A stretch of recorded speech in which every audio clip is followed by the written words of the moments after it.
എൻ്റെ പേര് ഡേവിഡാണ്. ഞങ്ങൾ തൃശ്ശൂർ മരിയാപ്പുരം സ്ഥലത്തു നിന്നാണ് വരുന്നത്. എനിക്ക് 3 മക്കളാണ്. ഇത് ഇളയവനാണ്. ഇനി 2 മക്കളും കൂടിയുണ്ട്. ഒരു വയ്യാത്ത മോനുണ്ട് എനിക്ക്. അവൻ ഇവിടെ കയറാനായിട്ട് സമ്മതിക്കണില്ല. അതുകൊണ്ടാണ് അവൻ വരാത്തത്. ഞാൻ എൻ്റെ ഭാര്യയ്ക്ക് വേണ്ടിയാണ് ഇവിടെ നിങ്ങളോട് സാക്ഷ്യപ്പെടുത്താനായിട്ട് വന്നിരിക്കുന്നത്. 2023 അവൾക്ക് ഒരു ഡെങ്കിപ്പനി വന്നു. അപ്പോൾ ഹോസ്പിറ്റലിൽ അഡ്മിറ്റായി ബ്ലഡ് ടെസ്റ്റ് ചെയ്തപ്പോൾ ഡോക്ടർ പറഞ്ഞു അവൾക്ക് വൈറ്റ് ബ്ലഡ് സെല്ല് കൂടുതലാണ്. അങ്ങനെയുണ്ടെങ്കിൽ ആ സമയത്ത് ഭയങ്കര തലക്കറക്കും തലവേദനയും അസാധ്യമായ തലവേദനയായിരുന്നു. അപ്പോൾ ഡെങ്കിപ്പനിയും കൂടി ആയപ്പോൾ ഒരുപാട് ക്ഷീണമായി, ഭയങ്കര തളർച്ചയായി. അങ്ങനെ ഡോക്ടർ പറഞ്ഞു വൈറ്റ് ബ്ലഡ് സെല്ല് കൂടുതലുള്ള കാരണം കൊണ്ട് അവളുടെ ബ്ലഡ് ക്ലോട്ടാവാൻ സാധ്യതയുണ്ട്, അത് കാര്യമാക്കണ്ട. അങ്ങനെ 3-4 ദിവസം അവിടെ ഹോസ്പിറ്റലിൽ കിടന്ന് ഡിസ്ചാർജായി വീട്ടിൽ വന്നു.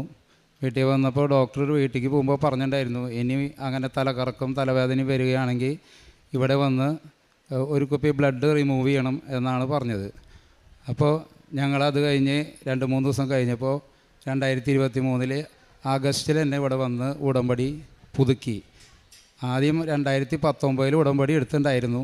പക്ഷേ കൊറോണ വന്ന് അത് പൂർത്തിയാക്കാൻ പറ്റിയില്ല. പിന്നെ 23 വന്ന് ഇവിടെ വന്ന് ഉടമ്പടി എടുത്തു. എല്ലാ ദിവസവും ഞങ്ങൾ കുർബാനയ്ക്ക് പോവും. അങ്ങനെ വേറെ കുഴപ്പങ്ങളൊന്നും ഉണ്ടായില്ല. 2-2.5 മാസം കഴിഞ്ഞപ്പോൾ വീണ്ടും ഇതേപോലെ അസഹ്യമായ തലവേദനയും തലകറക്കും വീണ്ടും വന്നു. അങ്ങനെ ഞങ്ങൾ ഹോസ്പിറ്റലിൽ പോയി ബ്ലഡ് റിമൂവ് ചെയ്തു. ഒരു കുപ്പി ബ്ലഡ് എടുത്തു മാറ്റി. അങ്ങനെ വീണ്ടും ഞങ്ങൾ വന്നു. പ്രാർത്ഥന എന്ന് പറഞ്ഞു കഴിഞ്ഞാൽ ഞാൻ പള്ളിയെ പോലും പോകാത്ത ആളാണ്. അങ്ങനെ 2023 ഉടമ്പടി എടുത്ത പിന്നെ ഒരു ദിവസം പോലും ഞാൻ കുർബാന മുടങ്ങിയിട്ടില്ല. പ്രാർത്ഥനയും എല്ലാതും എൻ്റെ ഒപ്പം തന്നെ ഉണ്ട്. ഞങ്ങൾ പരമാവധി ഫാമിലി എല്ലാവരും കുർബാനയ്ക്ക് പോവും. അങ്ങനെ 2023 ഈ വയ്യായ്കളും കുഴപ്പമില്ലാണ്ടായപ്പോൾ ഞങ്ങളിവിടെ വന്നിട്ട് സാക്ഷ്യപ്പെടുത്താനായിട്ട് വന്നിരുന്നു. ഇവിടെ വന്ന് പറഞ്ഞപ്പോൾ നല്ല തിരക്കുണ്ടായിരുന്നു. കാര്യങ്ങൾ പറഞ്ഞപ്പോൾ ഒരു സിസ്റ്ററായിരുന്നു. സിസ്റ്റർ പറഞ്ഞു നന്ദി പറഞ്ഞ് നിങ്ങൾ പോയിക്കോ എന്ന് പറഞ്ഞു. അങ്ങനെ ഞങ്ങൾ അന്ന് നന്ദി പറഞ്ഞ് ഞങ്ങൾ പോയി. കഴിഞ്ഞ 2024 വീണ്ടും ജൂലൈ മാസം ഞങ്ങളിവിടെ വന്ന് ഉടമ്പടി വീണ്ടും പുതുക്കി. അവൾക്ക് അപ്പോൾ ചെറിയ അസ്വസ്ഥതകളുണ്ടായിരുന്നു. ഒരു നീർക്കെട്ട് പോലെ ഒരു നെഞ്ഞത്ത് വിമിഷ്ടവും കാര്യങ്ങളൊക്കെ ഉണ്ടായിരുന്നു. ആഗസ്റ്റ് മാസം 5-ാം തീയതി ആഗസ്റ്റ് മാസം തന്നെ ഇവൾക്ക് വീണ്ടും വയറ്റിലൊക്കെ നീർക്കെട്ടും കാലുമ്മ ചെറുതായിട്ട് നീരൊക്കെ ഉണ്ടായി. അങ്ങനെ ഞങ്ങൾ ഡോക്ടറെ അടുത്തേക്ക് പോയപ്പോൾ ഡോക്ടർ ഇഞ്ചക്ഷനും മരുന്നൊക്കെ തന്നു. ഞങ്ങൾ വിട്ടു. പക്ഷേ നീര് കൂടുന്നല്ലാണ്ട് കുറയുന്നുണ്ടായിരുന്നില്ല. അങ്ങനെ വീണ്ടും ഞങ്ങൾ ഗ്യാസ്ട്രോളജിയുടെ ഡോക്ടറെ കണ്ടു. ഗ്യാസ്ട്രോളജിയുടെ ഡോക്ടർ പറഞ്ഞു ഇവിടെ അഡ്മിറ്റാക്കണം. അങ്ങനെ CT സ്കാനും എല്ലാ കാര്യങ്ങളും ചെയ്തപ്പോൾ അവൾക്ക് ലിവറിൽ നിന്ന് പോകുന്ന വെയിൻ ഒരെണ്ണം ബ്ലോക്ക് ഉണ്ട് എന്നാണ് പറഞ്ഞത്. അപ്പോൾ ഡോക്ടർ പറഞ്ഞു എത്രയും പെട്ടെന്ന് ഇവിടെ അഡ്മിറ്റാകണം. അഡ്മിറ്റായിട്ട് മറ്റുള്ള ടെസ്റ്റുകളെല്ലാതും ചെയ്ത് നോക്കിയപ്പോൾ ഡോക്ടർ എന്നോട് പറഞ്ഞത് ലിവറിൽ നിന്ന് പോകുന്ന 3 വെയിനും അവൾക്ക് ബ്ലോക്കാണ്. അപ്പോൾ അങ്ങനെയാണെങ്കിൽ നമുക്ക് എത്രയും പെട്ടെന്ന് ICUവിൽ കയറ്റി മരുന്നുകൾ സ്റ്റാർട്ട് ചെയ്യണം. അങ്ങനെ ഇവിടെ ICUവിൽ കയറ്റി. ഇത് കൊണ്ടുപോയി അന്ന് തന്നെ ഈ ടെസ്റ്റ് ചെയ്ത് പിറ്റേ ദിവസമാണ് ഡിസംബർ 6-ാം തീയതിയാണ് ഇവളെ ICUവിലേക്ക് മാറ്റുന്നത്. അന്ന് എല്ലാ ടെസ്റ്റുകളും ചെയ്ത് ഇവൾക്ക് മരുന്ന് സ്റ്റാർട്ട് ചെയ്തു. ഡോക്ടർ എന്നെ 10 മണിയായപ്പോൾ എന്നെ കാണണമെന്ന് പറഞ്ഞു. ഞാൻ ഡോക്ടറെ കണ്ടു. ഡോക്ടറെ കണ്ടപ്പോൾ ഡോക്ടർ എന്നോട് പറഞ്ഞു അവൾക്ക് മരുന്ന് കയറ്റുന്നുണ്ട്. പക്ഷേ അപ്പം ഞാൻ ഡോക്ടറോട് ചോദിച്ചു ഈ മരുന്ന് കയറ്റിയിട്ട് എന്താണ് ഇനി എത്ര ദിവസം കഴിഞ്ഞാലാണ് എത്ര സമയം കഴിഞ്ഞാലാണ് ഇത് മാറിയോ മാറിയില്ലേന്ന് അറിയാൻ പറ്റാമെന്ന് ചോദിച്ചപ്പോൾ ഡോക്ടർ പറഞ്ഞു 3 ദിവസമെങ്കിലും മിനിമം എടുക്കും. അപ്പോൾ ഞാൻ പറഞ്ഞു 3 ദിവസം കഴിഞ്ഞിട്ട് മാറിയില്ലെങ്കിൽ എന്താ ചെയ്യേണ്ടതെന്ന് ചോദിച്ചു. അപ്പോൾ ഡോക്ടർ എന്നോട് പറഞ്ഞു ലിവർ മാറ്റി വയ്ക്കേണ്ടി വരും എന്നാണ് പറഞ്ഞത്. പക്ഷെ ഞാനാകെ തകർന്നു പോയി. ഞങ്ങൾ ഇത്രയും പ്രാർത്ഥനയും എല്ലാതും മുട്ടിപ്പായി പ്രാർത്ഥിക്കുന്ന ആൾക്കാരാണ് ഞങ്ങൾ. എന്നിട്ട് ഞങ്ങൾക്ക് ഇത് തന്നെയല്ലേ വന്നത് എന്നാലോചിച്ച് ഞങ്ങൾ ഭയങ്കര സങ്കടപ്പെട്ടു. ഞാൻ പള്ളിയിൽ നിന്ന് എനിക്ക് പോന്നിട്ടില്ല. അങ്ങനെ ഉച്ചയ്ക്ക് ഞാൻ എന്താണ് ചെയ്യേണ്ടതെന്ന് എനിക്കറിയാണ്ട് ഞാൻ ഉച്ചയ്ക്ക് ഭക്ഷണം കഴിക്കാൻ ക്യാൻറ്റീനിലേക്ക് പോയപ്പോൾ അവിടെ നിന്ന് ഒരാൾ വന്ന് എന്നോട് പറഞ്ഞു, മോനെന്താ ഭക്ഷണം കഴിക്കാണ്ടിരിക്കണേ? മോൻ പേടിക്കണ്ട, എല്ലാം തമ്പുരാൻ സമർപ്പിക്കാൻ പറഞ്ഞു. ഞാനങ്ങനെ വീണ്ടും ഇവളുടെ അടുത്തേക്ക് വന്നു. എനിക്ക് ഇവളെ കാണണമെന്ന് പറഞ്ഞു. ഞാൻ ഇവളെ കണ്ടപ്പോൾ ഇവളുടെ അവസ്ഥയ്ക്ക് ആകെ മോശമാണ്. ഞാനങ്ങനെ ആരോടും ഈ വിവരങ്ങളൊന്നും പറഞ്ഞു തരുന്നില്ല. ഗ്യാസിൻ്റെ അസുഖമാണെന്ന് മാത്രമേ ഞാൻ പറഞ്ഞു തരുന്നുള്ളൂ. ഞാനങ്ങനെ ഉള്ള ആങ്ങള ജർമ്മനിയിലാണ്. അവൻ്റെ ഭാര്യ അവിടെ നേഴ്സാണ്. അവൾക്ക് എല്ലാ റിപ്പോർട്ടുകളും ഞാൻ അയച്ചു കൊടുത്തു. അപ്പോൾ അവൾ പറഞ്ഞു, അളിയ ഇത് വെച്ചോണ്ടിരിക്കല്ലേ, വേറെ ഹോസ്പിറ്റലിലേക്ക് പൊക്കോളൂ, രാജഗിരി ഹോസ്പിറ്റലാണ് നല്ലത്, അങ്ങോട്ട് പൊക്കോ, ലിവറിൻ്റെ എന്ത് സംഭവം ഉണ്ടെങ്കിലും അവിടെയാണ് നല്ലത് എന്ന് പറഞ്ഞു. അന്ന് ഞാൻ അങ്ങനെ തന്നെ ഡോക്ടറോട് പറഞ്ഞു, ഇത് ഞങ്ങൾ ഇവിടുന്ന് മാറ്റാണ്, ഞങ്ങൾക്ക് അതിന് വേണ്ട കാര്യങ്ങളൊക്കെ ചെയ്തു തരണം എന്ന് പറഞ്ഞു. അങ്ങനെ തന്നെ ഞങ്ങൾ അന്ന് രാത്രി 12:30 ആയിട്ട് ഞങ്ങൾ അപ്പം തന്നെ രാജഗിരി ഹോസ്പിറ്റലിൽ വന്നു.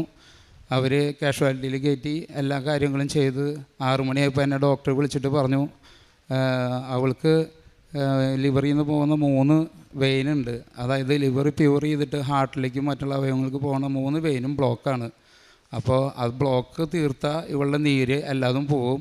നല്ല നീരായിരുന്നു, മേത്ത് കാലുമ്പിയും എല്ലായിടത്തും നീരായിരുന്നു, പാൻക്രിയാസിൽ ആമാശയത്തിൽ എല്ലായിടത്തും നീരായിരുന്നു. അപ്പോൾ ഡോക്ടറോട് പറഞ്ഞു, അതിനിപ്പോൾ എന്താണ് ചെയ്യുക എന്ന് പറഞ്ഞപ്പോൾ ഡോക്ടർ പറഞ്ഞു, നീ പേടിക്കണ്ട, ബ്ലഡ് ടെസ്റ്റുകൾ കുറച്ച് ടെസ്റ്റുകൾ ചെയ്യാനുണ്ട്. പിന്നെ വയറ്റിൽ കെട്ടിയിട്ടുള്ള നീര് ഇതിൻ്റെ സംഭവം കൊണ്ടാണോ വന്നതെന്ന് ആ ടെസ്റ്റ് ചെയ്ത് കഴിഞ്ഞാൽ അത് ഓക്കെ ആണെങ്കിൽ ഇന്ന് തന്നെ നമുക്ക് ആ ബ്ലോക്ക് തീർക്കാം. ബ്ലോക്ക് തീർത്ത് കഴിഞ്ഞാൽ വേറെ പ്രശ്നങ്ങളൊന്നുമില്ല. അപ്പോൾ ഞാൻ പറഞ്ഞു, എൻ്റെ തൃശ്ശൂർ അമല ഹോസ്പിറ്റലാണ് ആദ്യം ഞങ്ങൾ കാണിച്ചത്. ആ ഡോക്ടർ പറഞ്ഞത് ലിവർ മാറ്റി വയ്ക്കണമെന്നാണ് പറഞ്ഞതെന്ന് പറഞ്ഞു. അപ്പോൾ ഡോക്ടർ പറഞ്ഞു, എന്തിനാണ് നിങ്ങൾ ലിവർ മാറ്റി വയ്ക്കണേ? ഈ ലിവർ മാറ്റി വെച്ചാലും ഈ കംപ്ലൈൻറ്റ് അവിടെ ഇനി ഉണ്ടാവും. ഈ ബ്ലോക്ക് തീർത്താൽ തന്നെ എല്ലാ കാര്യങ്ങളും മാറ്റി തരും എന്ന് പറഞ്ഞു. അപ്പോൾ ഞാൻ അതിനെല്ലാ ടെസ്റ്റുകളും ചെയ്ത് അതെല്ലാതും ഓക്കെ ആയിരുന്നു. അങ്ങനെ പിറ്റേ ദിവസം കാലത്ത് 7:30 ആകുമ്പോഴേക്കും ഇവൾക്ക് സ്റ്റെൻറ്റ് ഇട്ടു. അത് ടിപ്സ് എന്ന് പറയും. അതിട്ട് ബ്ലോക്ക് തീർത്തു. അന്നത്തെ ദിവസം ICUവിൽ കിടന്ന് പിറ്റേ ദിവസം റൂമിലേക്ക് മാറ്റി. അവൾക്ക് ഒരു കുഴപ്പമുണ്ടായിരുന്നില്ല. എല്ലാ കാര്യങ്ങളും ഈശോ തമ്പുരാൻ ഭംഗിയായിട്ട് നടത്തി. 4-ാം ദിവസം തന്നെ ഞങ്ങൾ വീട്ടിലേക്ക് ഡിസ്ചാർജ് ചെയ്ത് വന്നു. വീട്ടിൽ വരുമ്പോൾ എന്തൊന്നാവോ വീട്ടിൽ കയറിയ വഴിക്ക് എല്ലാ ബന്ധുക്കളും ഉണ്ടായിരുന്നു. വീട്ടിൽ ഭയങ്കര മുല്ലപ്പൂവിൻ്റെ മണമായിരുന്നു. ഇടയ്ക്ക് മുല്ലപ്പൂവിൻ്റെ മണം ഉണ്ടാവാറുണ്ട്. പക്ഷേ ഞാൻ ഇവിടെ വരുമ്പോഴാണ് കൂടുതൽ എനിക്ക് മുല്ലപ്പൂവിൻ്റെ മണം അനുഭവിക്കാറ്. അന്ന് അങ്ങനെ ഞങ്ങൾക്ക് ചെയ്ത എല്ലാ അനുഗ്രഹങ്ങൾക്കും ഞാൻ കൃപാസന മാതാവിനോടും യേശു തമ്പുരാനോടും നന്ദി പറയുന്നു. പരിശുദ്ധമ്മയ്ക്കും തിരുക്കുമാരനും നന്ദി പറയാം. ഈ സഹോദരനിവിടെ തൻ്റെ ജീവിത പങ്കാളിക്ക് വേണ്ടിയാണ് സാക്ഷ്യം പറഞ്ഞത്. അതായത് പെട്ടെന്ന് ഡെങ്കിപ്പനി കൂടിയിട്ട് വൈറ്റ് സെൽസുകൾ കൂടുന്നൊരു സാഹചര്യം വരുമ്പോൾ ബ്ലഡ് കട്ട പിടിക്കുന്ന ഒരു അസുഖമായിരുന്നു ഈ സഹോദരിക്കുണ്ടായിരുന്നത്. അപ്പോൾ അത് പിന്നീട് ആയിട്ട് നമ്മൾ ട്രീറ്റ്മെൻറ്റിന് വേണ്ടി പോകുമ്പോൾ അതിൽ പറയുന്നൊരു കാര്യം, അതായത് ലിവറിലേക്ക് പോകുന്ന 3 വെയിനുകളും ബ്ലോക്കാണ്. അതുകൊണ്ട് ലിവർ മാറ്റിവെക്കുക അല്ലാതെ വേറൊരു മാർഗം അതിനില്ല എന്ന് പറയുന്ന സമയത്ത് ഇവർ വീണ്ടും ഇവിടെ വന്ന് പരിശുദ്ധമ്മയുടെ മുമ്പിൽ ഉടമ്പടി പുതുക്കി പ്രാർത്ഥിച്ചു. അത് കഴിഞ്ഞപ്പോൾ അത് ലിവർ മാറ്റിവെക്കാണ്ട് തന്നെ പരിശുദ്ധമ്മ ഈ മകളുടെ ജീവിതത്തിൽ ഇടപെട്ടുകൊണ്ട് ഈ കുടുംബത്തെ എല്ലാ തരത്തിലും പരിശുദ്ധമ്മ സംരക്ഷിക്കുകയായിരുന്നു. യോഹന്നാൻ 14:18 പറയും, ഞാൻ നിങ്ങളെ ഒരിക്കലും അനാഥരായിട്ട് വിടുകയില്ല, ഞാൻ നിങ്ങളുടെ അടുത്തേക്ക് വരും. പരിശുദ്ധമ്മയുടെ മധ്യസ്ഥതയിൽ ഈശോ അടുത്തേക്ക് ചെന്നുകൊണ്ട് ഈ ഒരു കുടുംബത്തെ ഈ ഒരു വലിയൊരു വിപത്തിൽ നിന്നും സംരക്ഷിക്കുകയായിരുന്നു. പരിശുദ്ധമ്മ മാതാവ് ചൊരിഞ്ഞ ഈ വലിയ അനുഗ്രഹത്തിന് ദൈവത്തിനെ കരങ്ങളടിച്ച് മഹത്വപ്പെടുത്തി ഈശോയ്ക്ക് നമുക്ക് നന്ദി അറിയിക്കാം. അത്യപൂർവ ദൈവാനുഭവങ്ങൾ ഇനി നിങ്ങൾക്കും സ്വന്തം. ഈ യൂട്യൂബ് ചാനൽ ഇതുവരെ സബ്സ്ക്രൈബ് ചെയ്തിട്ടില്ലെങ്കിൽ ഇപ്പോൾ തന്നെ സബ്സ്ക്രൈബ് ചെയ്യുക. ഈ വീഡിയോ ഇപ്പോൾ തന്നെ നിങ്ങളുടെ സുഹൃത്തുക്കൾക്ക് ഷെയർ ചെയ്തുകൊണ്ട് കർത്താവിൻ്റെ പ്രേക്ഷിതരാകുക.